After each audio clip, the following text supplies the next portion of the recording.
ناظرین، پروگرام حیات جاویدہ میں ایک بار پھر سے آپ کو خوش آمدید کہتے ہیں۔ ایک نئے موضوع کے ساتھ میں آپ کی میزبان رومائلش نذیر اور میرے ہمراہ ہیں پاسٹر روبنسن گل آپ کی خدمت میں حاضر ہیں۔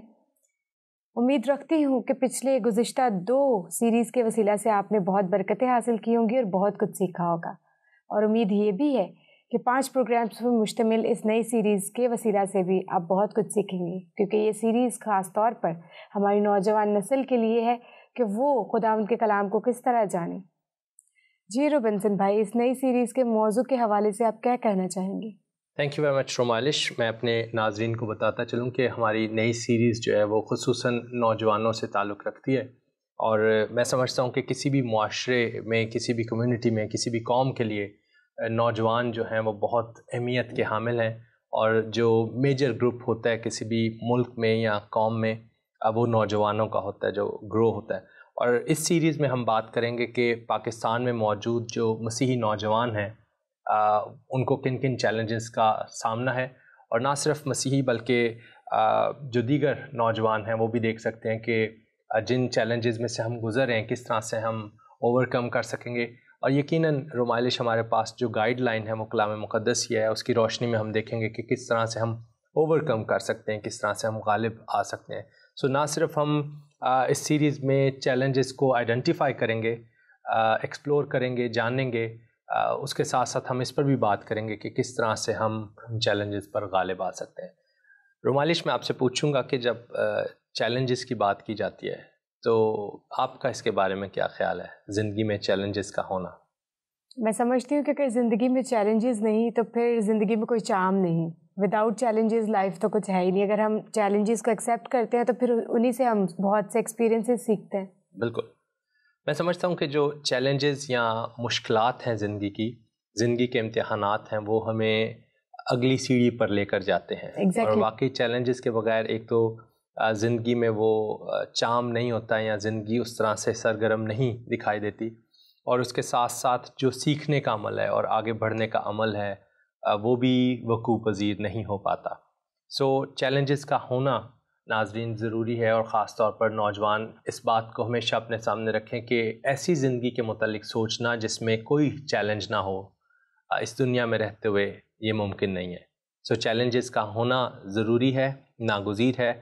مشکلات کا، مسائل کا، اور کس طرح سے ہم انہیں اوور کم کرتے ہیں، اور ان میں سے کیا سیکھ کر، کیا ٹریننگ حاصل کر کے، کیا تربیت حاصل کر کے ہم آگے بڑھتے ہیں۔ سو انگریزی میں جب ہم چیلنج کا لفظ استعمال کرتے ہیں تو اس کا مطلب جو ہے وہ مشکلات یا مسائل ہیں، اور ہم اسی بات پر غور کرنے والے ہیں کہ کون کون سے ایسے دائرے ہیں، کون کون سے ایسے شعبے ہیں جن میں آج کا نوجوان جو ہے وہ چیلنجز کا شکار ہے۔ ایک بات میں کہتا چلوں، ایک کوٹیشن میں نے پڑھی اور اس میں تھا کہ a life without challenge would be like going to school without lessons to learn، کہ چیلنج کے بغیر زندگی ایسے ہی ہے کہ جیسے آپ اسکول جاتے ہیں لیکن کوئی سبق آپ کو یاد نہیں کرنا۔ دوسرا مطلب اس کا یہ ہوا کہ آپ پڑھائی تو کر رہے ہیں لیکن اس میں امتحان نہیں ہے، اور آپ خود بھی اسٹوڈنٹ ہیں، آپ سمجھتی ہیں کہ اگر ہماری اسٹڈی میں امتحان نہ ہوں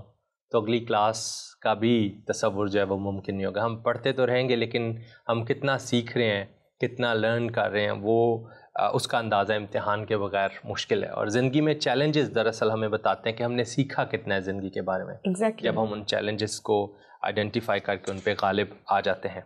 اور پھر کسی اور نے کہا کہ challenges come not to depress اور get you down but to master and to grow and to unfold your abilities, کہ جو چیلنجز ہیں وہ در حقیقت آتے ہیں تاکہ ہم مہارت حاصل کر سکیں زندگی کے مختلف شعبوں میں، اور اس کے ساتھ ساتھ ڈپریس نہ ہوتے چلے جائیں بلکہ پختگی میں آگے بڑھ سکیں۔ اور جو خدا نے ہمیں صلاحیتیں دی ہیں، دراصل جب ہمارے سامنے چیلنجز آتے ہیں تو نہ صرف ہمیں اپنی ایبلٹیز کا پتہ چلتا ہے بلکہ ہم خدا کی قدرت کو بھی جانتے ہیں کہ خدا واقعی مدد کرنے والا ہے۔ اگر آپ داؤد کی زندگی میں دیکھیں تو جب وہ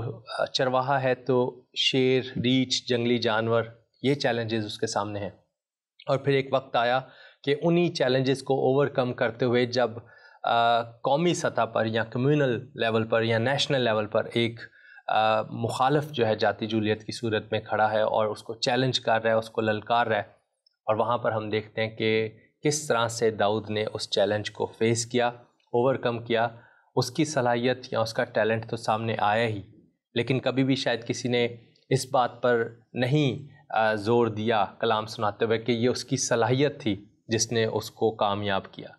صلاحیت کا میں سمجھتا ہوں واقعی 5% اور 10% کردار ہے، باقی 90% کام یا قدرت جو ہے وہ خدا کی وہاں پر ظاہر ہوتی ہے. لیکن خدا ہمارے ٹیلنٹس کو، ہماری صلاحیتوں کو، ہماری ایبیلٹیز کو بھی استعمال کرتا ہے اور چیلنجز کے ذریعے سے بتاتا ہے کہ ہم اس میں کتنے، ہمارے اندر وہ صلاحیت ہے اور ہم کتنے اس میں ماہر ہیں. سو ہم اس میں ماسٹر بھی کرتے ہیں، اس میں گرو بھی کرتے ہیں، اور پھر ہم اپنی ایبیلٹیز کو یا اپنی صلاحیتوں کو انفولڈ بھی کرتے چلے جاتے ہیں. سو چیلنجز کا ہونا جو ہے پختگی کے لیے، آگے بڑھنے کے لیے ضروری ہے، اور چیلنجز ہمیں محنتی، دلیر اور پھر ثابت قدم بھی بناتے ہیں. اگر مشکلات کا سامنا نہیں کریں گے تو پھر ہم آگے بھی بڑھ نہیں سکتے. اب سوال یہ پیدا ہوتا ہے کہ اگر میری زندگی میں چیلنجز ہیں تو میں کس طرح سے ان کو آئیڈینٹیفائی کر سکتا ہوں. اور اس سیریز میں رومائلش ہم 5 پروگرامز میں وہ دائرہ کار دیکھیں گے جس کا میری زندگی سے تعلق ہے، میری شخصی زندگی سے تعلق ہے، اس دنیا میں رہتے ہوئے اس دائرے میں ہوں، اور کس طرح سے میں اس سرکل میں ان چیلنجز کو آئیڈینٹیفائی کر کے اوور کم کر سکتا ہوں. اور یقیناً جو پہلا ہمارا دائرہ ہوتا ہے وہ پرسنل یا شخصی طور پر جو ہمیں چیلنجز کا سامنا ہے. سو نوجوان ہوتے ہوئے جو آج کا جو یوتھ گروپ ہے، یا جو جس معاشرے میں ہم رہ رہے ہیں، جس دنیا میں ہم زندگی بسر کر رہے ہیں، آپ کے خیال میں جو نوجوان ہیں ان کو کس قسم کے شخصی سطح پر یا پرسنل لیول پر چیلنجز کا سامنا ہے؟ روبنسن بھائی، میں سمجھتی ہوں کہ جو آج کا نوجوان ہے اس کے سامنے جو چیلنجز ہیں وہ کوئی ایک نہیں، بہت سارے ہیں. اور سب سے پہلے اس کی اپنی شناخت کا چیلنج آ جاتا ہے کہ اس کی خود کی آئیڈینٹیفیکیشن کیا ہے. بالکل، جو اس کی اپنی شناخت کا مسئلہ ہے، یہ پرسنل جو دائرہ کار ہیں یا پرسنل لیول پر جو چیلنجز ہیں اس میں ہم سمجھتے ہیں یا ہم کہہ سکتے ہیں کہ یہ پہلا ہے. اور ناظرین اس بات کو یاد رکھیں کہ ایک نوجوان جو ہے وہ اپنی شناخت کو منوانے کے لیے پھر مختلف طریقوں سے اس کا اظہار کرتا ہے. بعض اوقات مہماتی سوچ ہوتی ہے یا ایسا کام کرنا جو دوسروں سے ہٹ کر ہو. اگر آپ سڑک پر دیکھیں جس طرح سے ایک نوجوان موٹر سائیکل چلائے گا اور جس طرح سے 2 پہیوں کی سواری کو ایک ویل پر چلانے کی کوشش کرے گا، اور اس طرح سے وہ دراصل جو پس منظر میں ایشو چل رہا ہوتا ہے وہ شناخت کا مسئلہ ہوتا ہے، اور وہ بات یہ ہوتی ہے کہ میں نمایاں ہوں یا لوگ مجھے جانیں. اور اس موقع پر ان کی رہنمائی کرنا بھی ضروری ہے. اور اس کے ساتھ ساتھ اس پروگرام کے ذریعے سے بھی میں نوجوانوں کو بتاتا چلوں، اور میں چاہوں گا کہ اس بات کو وہ سمجھیں کہ جو چیزیں ان کی شناخت سے ریلیٹڈ ہیں، بعض اوقات اپنے آپ کو سوشل نیٹ ورک پر اس طرح سے پروموٹ کرنا کہ لوگ مجھے جانیں، اور اندر جو اسٹرگل چل رہی ہوتی ہے وہ یہ کہ میں کون ہوں، میری شناخت کیا ہے. بے شک خاندان کی طرف سے ہمیں شناخت ملتی ہے، بے شک جس معاشرے میں ہم رہتے ہیں وہاں سے ہمیں شناخت ملتی ہے، لیکن اس کا جو الٹیمیٹ حل ہے، اس کا جو ہمارے پاس حتمی حل ہے وہ یہی کہ ہم اپنے آپ کو اس کی نگاہ سے دیکھیں جس نے ہمیں بنایا ہے. اور جب ہم دیکھتے ہیں کہ خدا ہمیں کیا شناخت دیتا ہے یا خدا ہمیں کس طرح سے دیکھتا ہے اور خدا ہم سے محبت رکھتا ہے، تو ہماری آئیڈینٹی یا ہماری شناخت جو ہے وہ ہماری نگاہ میں فرق ہو جاتی ہے. اور کلام مقدس میں ہمیں یہی تصویر نظر آتی ہے کہ خدا ہم سے محبت رکھتا ہے اور ہماری صورت اس کی ہتھیلی پر کھدی ہوئی ہے. اور جب ہمیں یہ احساس ہوتا ہے کہ خدا مجھ سے پیار کرتا ہے، میں اپنی شناخت کو اس میں سے تلاش کروں. بے شک یہ ایک بڑا چیلنج ہوتا ہے ایج میں، جیسے جیسے نوجوان آگے بڑھتا ہے، خاص طور پر جو ٹین ایجرز ہیں، لیکن یہ اوور کم کیا جا سکتا ہے. اور اگر یہاں پر اس معاملے کو درست طریقے سے نہ ہینڈل کیا جائے یا نوجوان اس بات کو نہ سمجھے تو پھر وہ نقصان بھی اٹھاتا ہے اسی مسئلے کے حل کے لیے کہ لوگ مجھے جانیں یا میری کوئی شناخت ہو. کیونکہ آج کل کا نوجوان آئیڈینٹیفائی نہیں کر سکتا کہ اس کا سٹینڈ کیا ہے، تو کس طرح سے وہ مطلب کلام کی روشنی میں اس کو آئیڈینٹیفائی کرے. رومائلش جو ہم نے پچھلی سیریز میں بات کی تھی وہ یہی تھا کہ خداوند یسوع مسیح کی جو تعلیم ہے اور جو پہاڑی واز میں ہم نے باطن کی بات کی یا باطن کے رویے کی بات کی، اور پھر خداوند یسوع مسیح نے اس بات کو بھی بیان کیا اپنی اس تعلیم میں کہ جو ہمارا اندر کا رویہ ہے اس کا اظہار باہر کے کاموں میں کس طرح سے آنا چاہیے. اور آخر میں بڑی خوبصورت بات ہمیں نظر آتی ہے کہ جو ان باتوں کو سنتا اور ان پر عمل کرتا ہے وہ اس عقل مند کی مانند ہے جس نے چٹان پر اپنا گھر بنایا. سو آپ نے یہ بات کی کہ ان کا کیا سٹینڈ ہے یا ان کی کیا فاؤنڈیشن یا ان کی کیا بنیاد ہے شناخت کی. تو وہی بات جو میں نے شروع میں کہی کہ کلام مقدس کو جب اپنے سامنے رکھتے ہیں ہم اور اس کی رہنمائی میں چلتے ہیں، اپنی سب راہوں میں اس کو پہچانتے ہیں، خداوند کی پہچان میں آگے بڑھتے ہیں، تو اس میں سے ہو کر جو ہم اپنی شناخت کو دیکھتے ہیں اس کو کوئی ہلا نہیں سکتا. ورنہ پھر شناخت کا اظہار ہم دیکھتے ہیں کہ روپے پیسے کے ذریعے سے، مہنگے موبائل کے ذریعے سے، فیشن کے ذریعے سے، یا دوسروں سے مختلف نظر آنے کی جو خواہش ہوتی ہے، دوسروں میں نمایاں ہونے کی خواہش ہوتی ہے، وہ ظاہری تو ہے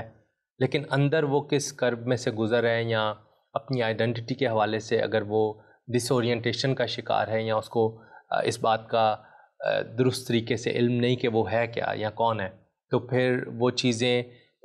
محض خالی پن اور کھوکھلا پن ہی اندر پیدا کرتی ہیں. ان کا حصول کوئی اینڈ نہیں ہے کہ کسی جگہ پر جا کر میں کہوں کہ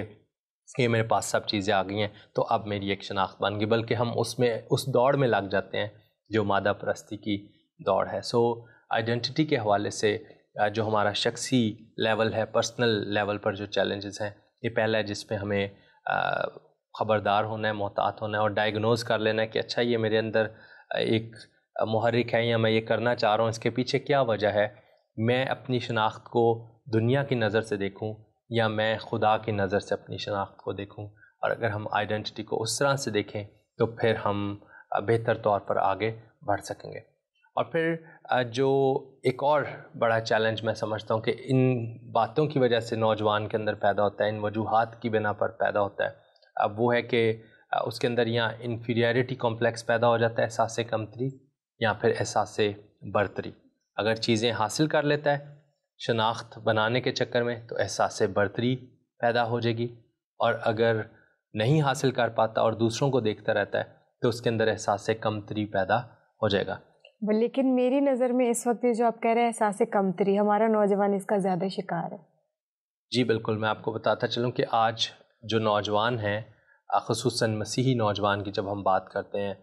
اس معاشرے میں رہتے ہوئے، تو وہ واقعی احساس کمتری کا زیادہ شکار ہے. لیکن نفسیات یہ بھی کہتی ہے کہ جب ہم احساس کمتری کا شکار ہوتے ہیں تو در حقیقت اس کا اظہار ہم احساس برتری کی صورت میں کرتے ہیں. تو جو نتیجہ نکلتا ہے وہ اکڑ کی صورت میں یا پرائڈ کی صورت میں یا غرور کی صورت میں، گھمنڈ کی صورت میں. اور ہم پہلے پروگرامز میں بھی سیکھ چکے ہیں کہ خدا کو ایسے رویے سے یا مغرور سے نفرت ہے، وہ پسند نہیں کرتا. سو ایک وہ وقت تھا جب کسی یوتھ سیمینار کی دعوت مجھے ملتی کلام سنانے کے لیے، یا ماضی میں میں دیکھتا ہوں تو یہ ہی ٹاپک ہوتا تھا کہ آج کا مسیحی نوجوان احساس کمتری کا شکار کیوں ہے.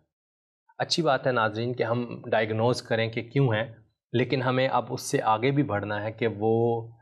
یہ ہی ہم خود نہ احساس دلاتے رہیں نوجوانوں کو کہ کیا کیا چیزیں کم طریقے ہیں، بلکہ ہم ان چیزوں پہ نگاہ کریں جو اچھی ہو رہی ہیں اور ہم ترقی کی طرف آگے جا رہے ہیں. تعلیمی لحاظ سے میں نوجوانوں کو دیکھتا ہوں، پی ایچ ڈی لیول تک بھی پاکستان میں اب مسیحی نوجوان پہنچے ہیں، ایم فل اکثر نوجوان کر رہے ہوتے ہیں پڑھائی میں. سو ماسٹرز کے لیول سے بھی آگے نکل گئے، تعلیم کے میدان میں بھی آگے بڑھ رہے ہیں، بزنس کے میدان میں بھی، سافٹ ویئر انجینئرنگ کے میدان میں بھی، ٹیکنالوجی کے، آئی ٹی کے میدان میں. سو بہت سے مسیحی نوجوانوں کو، اور پھر جو شعبے ہیں مختلف جو گورنمنٹ سے تعلق رکھتے ہیں، چاہے سی ایس ایس ہو، چاہے اینٹی نارکوٹکس فورس ہو، پولیس ہو، جرنلزم کے شعبے میں بھی مسیحی جو ہیں وہ اب آگے بڑھتے ہوئے نظر آ رہے ہیں. سو یہ خیال کہ کیوں ہم احساس کمتری کا شکار ہیں، خیر اب تو اس ٹاپک پر اتنا نہیں سیمینارز کو کروایا جاتا، لیکن میں سمجھتا ہوں کہ ہمیں جو پازیٹیو باتیں ان پر نگاہ رکھتے ہوئے نوجوانوں کو انکریج کرنے کی ضرورت ہے، نہ کہ ان کو احساس دلانے کی کہ ہم کتنے یہاں پر کم تر ہیں. اور پھر نوجوان جب ایسی سچویشن کا شکار ہو جاتے ہیں تو ان کا اس ملک میں دل ہی نہیں لگتا. سو پرسنل لیول پر ایک اور چیلنج بڑا بن جاتا ہے کہ ہم یہاں سے نکلیں گے تو پھر ہی کامیاب ہوں گے، اور جو یہاں پر مواقع ہوتے ہیں، جو یہاں پر اپرچونٹیز ہوتی ہیں، جو یہاں پر وہ اپنی ایبلٹیز استعمال کر سکتے ہیں اپنی ایجوکیشن کو، وہ ایک بہانہ بن جاتا ہے کہ ڈسپلنڈ اپنی لائف نہیں ہے، یا اپنے اندر ایسے کمپلیکسز ہیں یا ایسا احساس ہے، اور اس کا جو ہم الزام دیتے ہیں وہ بعض اوقات معاشرے کو دے دیتے ہیں یا اپنی کمیونٹی کو دے دیتے ہیں کہ اگر ایسے حالات ہوں تو ہم یہ کر لیں، یا اس طرح کے مثبت حالات ہوں تو یا میں یہاں سے چلا جاؤں. لیکن در حقیقت کامیابی کلام مقدس کے ان رہنما اصولوں میں ہے. جب ہم ان کو پڑھتے ہیں کلام مقدس کو ترتیب کے ساتھ اور باقاعدگی کے ساتھ، تو ہمیں نظر آتا ہے کہ جو خدا کے لوگوں کی زندگیاں ہیں،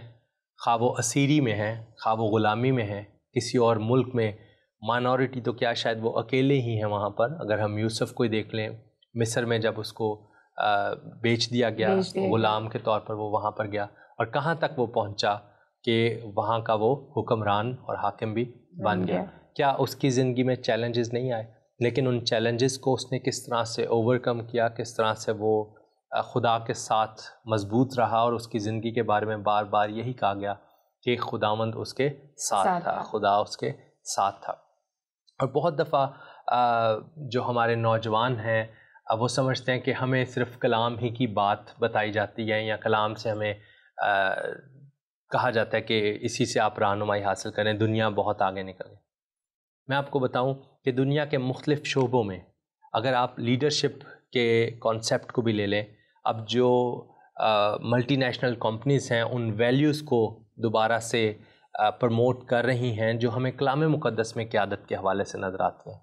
دوسری طرف جو اصول تھے وہ استعمال کر لیے گئے، لیکن مختلف شعبوں میں دیکھا یہ جاتا ہے کہ در حقیقت بے شک وہ اس کا اظہار نہیں کرتے، لیکن جو رہنما اصول ہیں ان کی بنیاد یہی کلام مقدس ہوتا ہے. تو کیوں نہ ہم اپنی زندگی میں بھی ان اصولوں کو مسیحی ہوتے ہوئے، ہمیں کوئی منع نہیں کرتا بائبل پڑھنے سے، کلام مقدس کا روزانہ مطالعہ کرنے سے، لیکن مجھے افسوس ہوتا ہے جب نوجوان محض اپنی زندگی میں اور ترجیحات کی بنا پر بائبل مقدس کو نہیں پڑھتے، یا اس کو خشک سمجھتے ہیں یا ڈرائی سمجھتے ہیں کہ کیسے ہم اس میں سے کیا حاصل کریں. لیکن اگر آپ اپنی زندگی کے لیے اس کو مشعل راہ بنا لیتے ہیں اور خدا کے ساتھ اپنے تعلق کو جوڑتے ہیں اور مسیح یسوع پر ایمان لا کر پاک روح کو موقع دیتے ہیں، تو پھر جب آپ کلام بھی پڑھیں گے تو خدا کا پاک روح اس کو آپ کے لیے فائدہ مند، آسان اور زندگی بخش بنائے گا. سو چیلنجز کے حوالے سے جو ہمارے اندر ایک بڑا چیلنج ہوتا ہے وہ یہ کہ میں اس قابل نہیں ہوں. یعنی ہم اپنی ڈس ایبلٹیز پر زیادہ نگاہ رکھتے ہیں، جو ہم جس چیز کے اہل یا جو صلاحیت ہم میں نہیں ہوتی، ہم وہ سوچتے ہیں کہ نہیں ہیں اور اس وجہ سے بھی پیچھے رہ جاتے ہیں. اور ضرور ہے کہ ہم دیکھیں کہ جو ایبلٹیز ہیں وہ کیا ہیں، اور خدا پر چھوڑیں کہ وہ ہماری ڈس ایبلٹیز کو بھی اپنے جلال کے لیے استعمال کر سکتے ہیں. آپ خدا کے بندے موسیٰ کو دیکھ لیں، آپ یرمیہ نبی کو دیکھ لیں، بے شک انہوں نے اپنی ڈس ایبلٹی کا، اپنی نااہلی کا اقرار کیا، اظہار کیا کہ ہم بول نہیں سکتے، ہماری زبان میں لکنت ہے، لیکن خدا انہی کے وسیلے سے اپنے پیغام کو دوسروں تک لے جانے والا تھا، اور خدا نے ایسا ہی کیا. اگر ہمارے نوجوان اپنی ایبلٹیز پر فوکس کریں زیادہ تو وہ زیادہ سیکھ سکتے ہیں. کیونکہ ابھی لاسٹ ڈیز میں فیس بک یوز کر رہی تھی، تو بجائے اس کے کہ اس کو سوشل نیٹ ورکنگ کو فضول میں ضائع کریں، یہ ہے کہ اس میں جو اپنے سیکھنے کے لیے باتیں وہ اٹھائیے کر جائیں تو وہ بہت کچھ سیکھ سکتے ہیں. بہت سے ایسے اشخاص موجود ہیں جو کہ فیس بک پہ اپنے پیجز انہوں نے بنائے ہوئے ہیں، اور وہ دکھاتے ہیں کہ کس طرح سے اگر ہم لوگ انکمپلیٹ بھی ہیں پھر بھی ہم خداوند کے ورک کو سر انجام دے سکتے ہیں. جی بالکل رومائلش، اگر نوجوان اس بات کو سمجھیں کہ سوشل نیٹ ورک پر جہاں بہت سی بری چیزیں بھی ہیں، وہاں اگر ہم سرچ کرنا چاہتے ہیں تو بہت سی پازیٹیو اور ہماری رہنمائی کرنے والی بھی چیزیں موجود ہیں. لیکن میں یہ کہنا چاہوں گا کہ جو ہماری بنیاد اور ہمارا رہنما ہونا چاہیے وہ کلام مقدس ہے، پہلی بات جو ضروری ہے. اور اس کے بعد پھر ہم اس چٹان پر اگر کھڑے ہوئے ہیں جو خداوند یسوع مسیح کی تعلیم ہے، تو پھر مزید جستجو جب ہم کرتے ہیں سیکھنے کی غرض سے، تو ہم بہتری کی طرف جاتے ہیں اور حوصلہ افزائی پاتے ہیں. سو چیلنجز میں جو پہلا چیلنج ہم نے دیکھا، سرکل جو دیکھا، وہ پرسنل ہے، اور اس میں آئیڈینٹی سے بات شروع ہوتی ہے. اور پھر ہم نے احساس کمتری کی، احساس برتری کی بات کی، اور اس کے ساتھ ساتھ آج کے نوجوان میں جذباتی پن بھی پایا جاتا ہے. خاص طور پر جو نوجوانی کا مرحلہ ہے اس کے اندر جذباتی پن کا عنصر بھی بہت زیادہ نمایاں ہوتا ہے. سو نوجوان جب جسمانی طور پر طبعی طور پر مختلف تبدیلیوں میں سے ہارمونل چینجز وقوع پذیر ہو رہی ہوتی ہیں ان کے بدن میں، جب وہ بلوغت کی طرف بڑھ رہے ہوتے ہیں تو ان کے اندر چڑچڑا پن اور جذباتی پن، ایموشنلزم آ جاتا ہے. اور جب ہم اس کو سمجھ جاتے ہیں، والدین بھی سمجھ جائیں اور جو بڑے ہیں وہ بھی، اور خود نوجوان اس بات کو سمجھے کہ وہ اس فیز میں سے گزر ہے اور اس پر کس طرح سے وہ اوور کم کر سکتا ہے، تو وہ بہت سے مسائل اور نقصانات سے بچ بھی جائے گا. اور پھر یہی ہے کہ رہنمائی وہ حاصل کرے خدا کے لوگوں سے، خدا کے لوگوں کی رفاقت میں رہے، اور جو گائیڈنس ہے ہماری وہ عموماً ہم دنیا اور دنیا کی چیزوں سے یا اپنے دوستوں سے حاصل کرنے کی کوشش کرتے ہیں. یہ بھی میں کہوں گا کہ ایک چیلنج بڑا آج کے نوجوان کے لیے یہ بھی کہ پراپر گائیڈنس اس کو نہیں دی جاتی، کلیسیا کی طرف سے بھی نہیں ملتی، بعض اوقات لیڈرز کی طرف سے بھی نہیں ملتی، اور وہ سمجھ نہیں پاتا کہ وہ کہاں سے رہنمائی لے، اور اس وجہ سے بھی وہ غلط سمتوں میں نکل سکتا ہے، یا یہ چیلنجز اس کو دبا سکتے ہیں نہ کہ وہ ان پر غالب آئے. روبنسن بھائی، سیکھنے میں تو بہت مزہ آ رہا تھا، اور ابھی بہت سی باتیں تھیں جو کہ میں چاہ رہی تھی کہ آپ کریں، لیکن وقت ہمیں اجازت نہیں دیتا. تو اسی کے ساتھ ناظرین، آج کے اس پروگرام میں آپ سے الوداع چاہتے ہیں، اور امید رکھتے ہیں کہ اس ٹاپک کو ہم اپنے نیکسٹ ایپیسوڈ کے ساتھ پھر سے کنٹینیو کریں گے. اسی کے ساتھ ہم آپ سے اجازت چاہتے ہیں، اور اگر آپ کا کوئی سوال ہو یا آپ اس پروگرام کے بارے میں ہم سے کچھ بھی شیئر کرنا چاہتے ہیں تو اسکرین پر دیے گئے نمبرز پر ہم سے کانٹیکٹ کریں. خدا آپ کو برکت دے. آمین.